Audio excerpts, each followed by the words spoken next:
So they lured her back with a starring role in a film adaptation of the Broadway comedy The 7-Year Itch, to be shot that year, 1954, and to be directed by Billy Wilder. And The 7-Year Itch, another full-color, wacky comedy, is actually set in a New York apartment. Like, it is a New York movie, right? Although it's mostly shot in Hollywood, though, right? Yes, most of it was shot at Fox, but there are some exterior scenes that were shot in September 1954 in New York. Marilyn flew to New York on September 8th and spent several days doing interviews and being hounded by fans and the press because she was a major star. All of that before her first big scene was shot on September 13th, as she leaned out of a window at 164 East 61st Street and called out to her co-star Tom Ewell, "Hey, you forgot your shoes," and threw him his shoes, which is actually the closing scene of The 7-Year Itch. And then they did another shot where she's blow-drying her hair as he walks in through the front door. And you can obviously tell that those scenes were shot in New York. I mean, the streets look like 1950s streets here in the city. And I'm sure, though, this must have attracted a lot of attention. It attracted about 1,000 people, including fans and curious bystanders and, lots of reporters who were kept back and out of the shot and who were begged to keep quiet.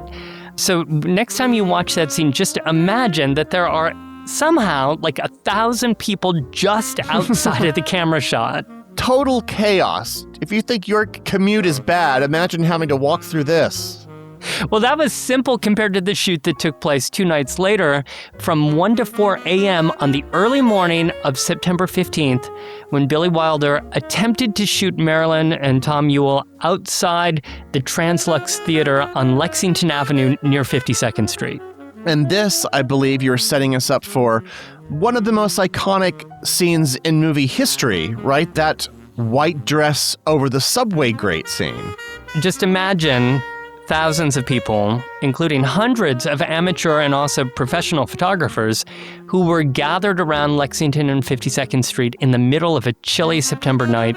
Marilyn taking a few steps with her co-star, dressed in her white dress, when those underground fans kicked in, sending her dress billowing upward. Wilder insisted that everybody keep quiet for the shot. But then, after the shot was done, he ran the wind machines over and over for the crowds as Marilyn posed and, flash cubes flashed. So much pandemonium and pretty disturbing, let's face it, since there are thousands of men standing around screaming for a woman's skirt to fly up. So, okay. Yeah. But, in the movie, though, it kind of seems sort of intimate. It doesn't seem loud at all.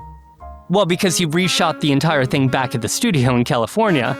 And there is some debate about whether or not this was always planned just for publicity, or if he realized, later that the footage was unusable because of all the screaming.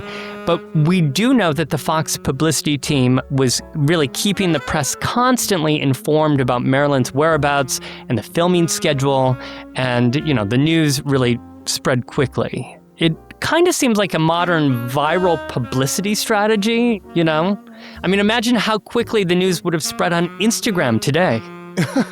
And by the way, take note when you watch the scene in the film again, you'll see that the skirt doesn't really blow as high. It's kind of like a modest lift to the knees. That whole billowing thing that we're familiar with the image of, that really only happened in New York on that September night. It doesn't appear in the movie.